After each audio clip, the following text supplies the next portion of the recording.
Alam mo ba na may isang sandali sa kasaysayan ng Pilipinas kung saan pinili ng mga tao ang kanilang mga Diyos laban sa kolonyalismo? Taong 1621. Sa isla ng Bohol, isang babaylan na nagngangalang Tamblot ay nagsalita at nakinig ang mahigit 2,000 tao. Hindi siya isang baliw na nagsusulat ng mga pangarap. Siya ay isang espiritual na leader na kilala at pinagkakatiwalaan ng kanyang mga komunidad. Ang kanyang mensahe ay simple at malinaw. Ibalik natin ang mga lumang Diyos. Itaboy natin ang Kristyanismo. Maging malaya tayo muli. At sumunod sila. Iniwan nila ang mga simbahan. Kinuha nila ang mga armas. Lumaban sila.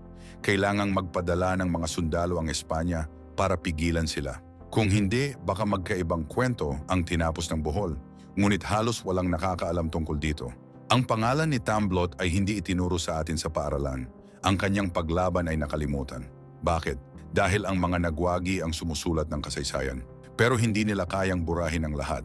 Narito pa rin ang kwento. At ngayon, alam mo na,